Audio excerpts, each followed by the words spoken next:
Every time I take a trip or sign up for some program or workshop, I have this moment of panic.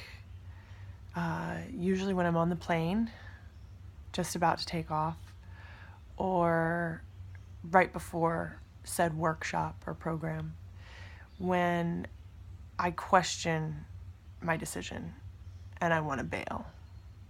When I'm traveling, I think, why am I doing this? Why am I not just staying home?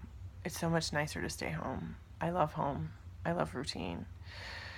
When it comes to workshops and programs, I think, why did I sign up for this? I should leave now. I'm just not going to go. I don't really need to do this. In fact, one of the funniest times was in Hawaii.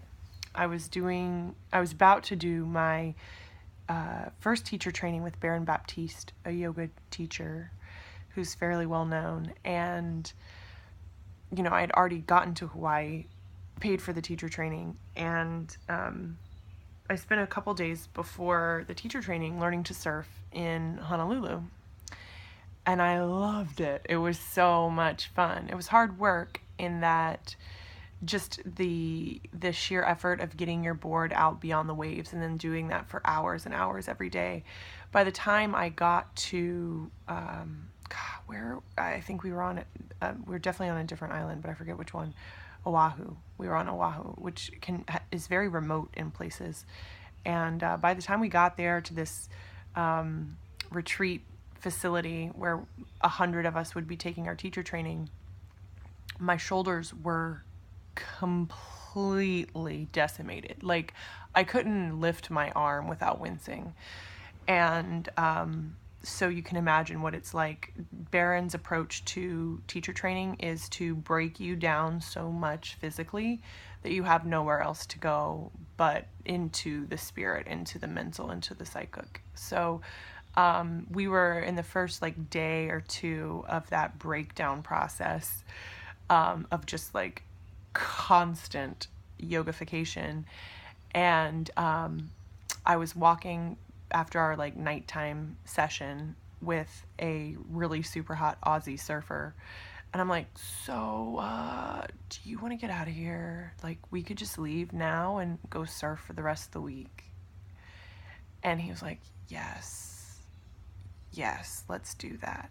And we were kidding, ultimately.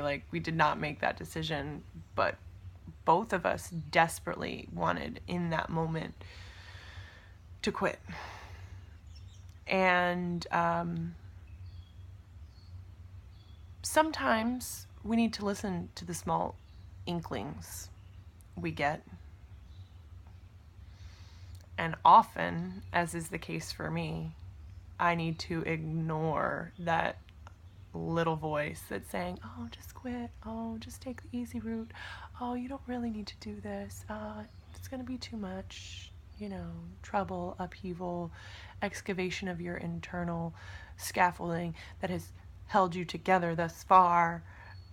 Just don't scratch that surface. It's okay.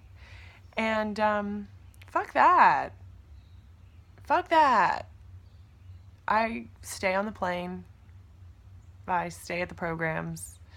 And ultimately, I'm glad. And this one at Omega is intense.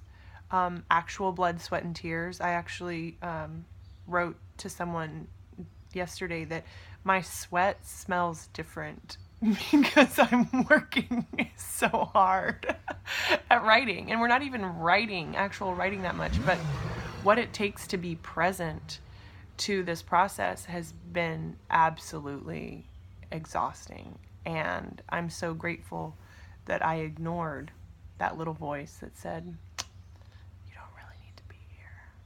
It's not for you. So I hope that you will listen to your little voice when it has wisdom to share with you, and slap it to the curb when it's just trying to keep you safe. Peace.